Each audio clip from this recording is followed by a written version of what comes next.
The scale of child sex abuse within the French Roman Catholic Church has been revealed, and an inquiry has identified more than 200,000 victims spanning the past 70 years.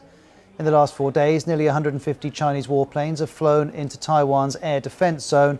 Taiwan's president has warned of catastrophic consequences for peace and democracy if the island comes under Chinese rule.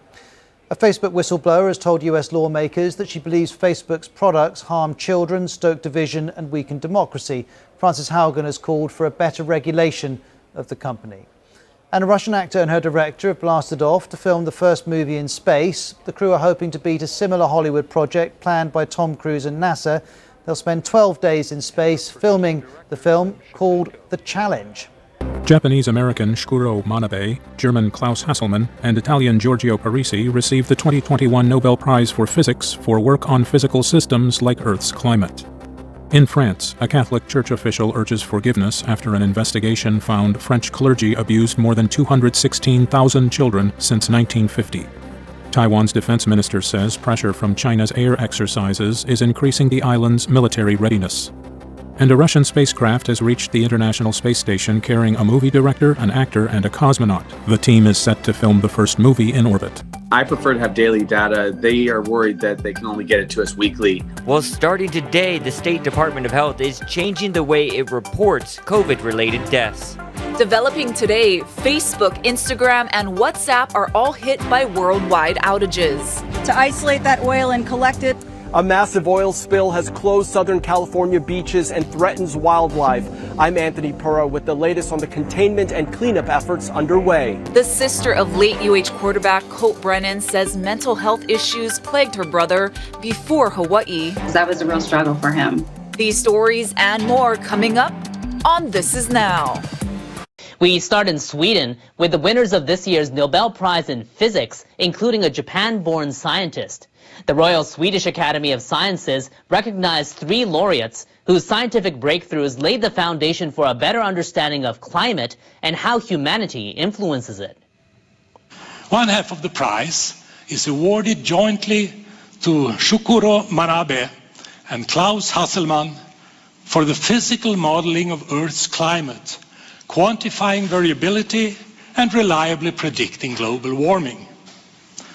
The other half goes to Giorgio Parisi for the discovery of the interplay of disorder and fluctuations in physical systems from atomic to planetary scales.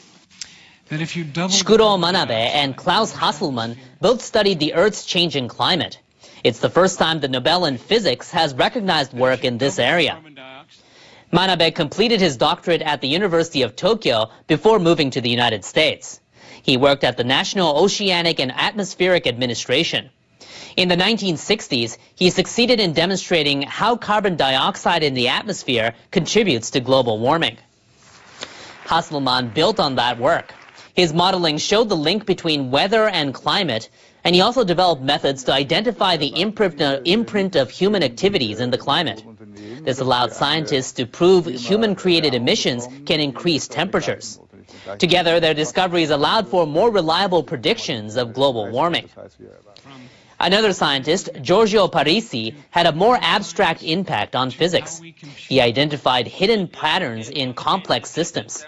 This has helped scientists from various disciplines better understand seemingly random phenomena.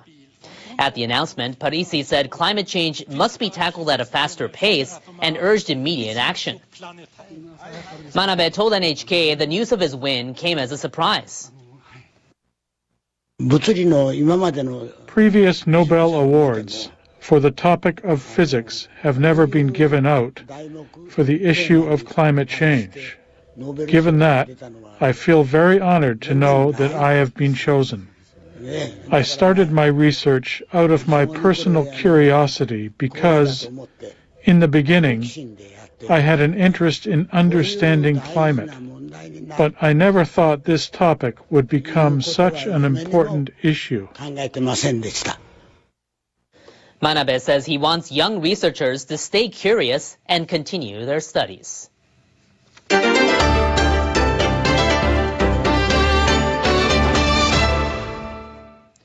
Japan's defense ministry says it's conducted landing and takeoff tests of state-of-the-art stealth fighter jets on a maritime self-defense force vessel. The ministry said 2 F-35B fighter jets from the U.S. Marine Corps Air Station Iwakuni in western Japan took part in the tests on the destroyer Izumo in the Pacific Ocean on Sunday. Izumo is undergoing modifications, including some to its flight deck, so the F-35B jets could take off and land. We consider Izumo a multifunctional destroyer with the added capability of deploying F-35B fighter jets. It will be used for our country's defense. The Japanese government says F-35B units will not be deployed full-time on Izumo. It says that means the vessel will not be regarded as an attack aircraft carrier, which is banned under Japan's constitution. The MSDF plans similar modifications to Izumo's sister destroyer, Kaga. And now to heightened tension around the Taiwan Strait. Leaders in Taipei have slammed China for increasing the frequency of forays by its military airplanes in Taiwan's air defense identification zone. Taiwan's defense ministry says a total of 150 fighters, bombers, and other aircraft entered the zone over waters southwest of Taiwan in the first 5 days of October. On Monday, China's Communist Party-affiliated newspaper said the operation was a warning to Taiwan's president, Tsai Ing-wen, who's strengthening ties with the United States. The frequent entry by Chinese military aircraft is putting heavy pressure on Taiwan's defense corps, but it is encouraging us to prepare for fighting. A Taiwanese military expert says the latest move suggests China has improved its capability for carrying out multi-unit operations and night flights. Cabinet members of Japan's new Prime Minister Kishida Fumio have begun their first full day on the job, laying out their priorities for the weeks ahead. Many are new to their posts, including the ministers handling Japan's coronavirus response. Resolutely tackling the coronavirus is the most urgent task to protect people's health and their daily life. I will work to promote double vaccination for anyone who wants to get them, so we can reach as many people as possible. Kishida also created a brand new post tasked with protecting the nation's economic security. Japan is facing a very severe situation both at home and abroad. Under such circumstances, we will protect people's lives from an economic perspective. The new reconstruction minister will visit Fukushima Prefecture on Wednesday. He's arranging to go to 2 other prefectures affected by the 2011 earthquake and tsunami. I would like to visit the sites and listen to what people have to say. I will do my best to listen to everyone's voice to fulfill my role. More ministers also made statements on Tuesday, pledging their commitment. The sister of a Sri Lankan woman who died at an immigration detention center in Japan is seeking full disclosure of a video showing her last days. Wishma Sandamali was detained at an immigration facility in Nagoya for overstaying her visa. She complained of ill health in January and died 2 months later in the facility. She was 33. Immigration officials released a final report in August admitting Wishma was not given proper medical care after she complained of being sick. Wishma's sister told reporters she and the family's lawyers saw parts of the video showing Wishma in the facility last Friday. She said the footage taken 3 days before Wishma's death showed immigration officers trying to feed her even after she vomited. The officers continued feeding her without letting her rinse her mouth.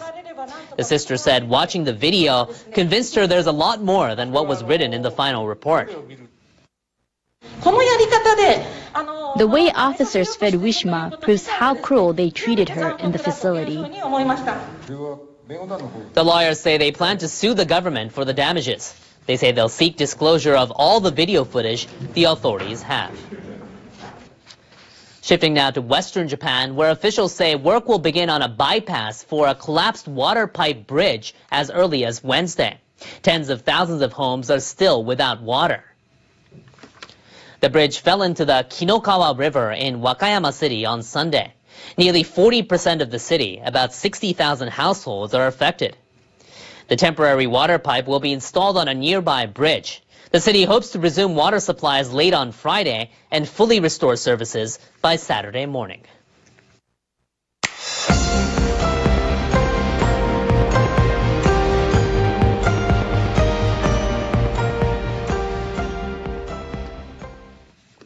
Peru's former president Alberto Fujimori has been admitted to hospital for heart surgery. Government officials say Fujimori was taken from prison to a hospital on Friday after his health deteriorated. He was transported to another medical facility in Lima on Monday to undergo heart surgery. Fujimori's eldest daughter, Keiko Fujimori, tweeted on Monday, her father's condition is delicate and his heart problem has worsened. The 83-year-old former president is a controversial figure. In 1990, he became the first person of Japanese descent to be elected president of Peru. He was recognized for bringing economic stability to Peru before his conviction on human rights violations. After retiring, Fujimori received a 25-year prison sentence in 2010. He had been found guilty of commanding security forces that killed civilians in the early 1990s. Peru's Supreme Court granted the former leader a pardon in 2017, citing deteriorating health, but annulled the move the following year. Fujimori has spent years in and out of hospital. The European Union's drug regulator has issued long-awaited guidance on boosters for coronavirus vaccines. It says member states may consider giving a third Pfizer-BioNTech shot to adults. The European Medicines Agency looked at data for people over 18 who got a jab at least 6 months after their second dose. It said there was a rise in antibodies in those with normal immune systems, but said individual countries should decide on what to recommend. The EMA is still evaluating similar data on the Moderna shot. But the group did back a third jab of the Pfizer-BioNTech or Moderna vaccines for people with severely weakened immunity. It should be given at least 28 days after a second dose. Some member states did not wait for the advice and already started their booster campaigns.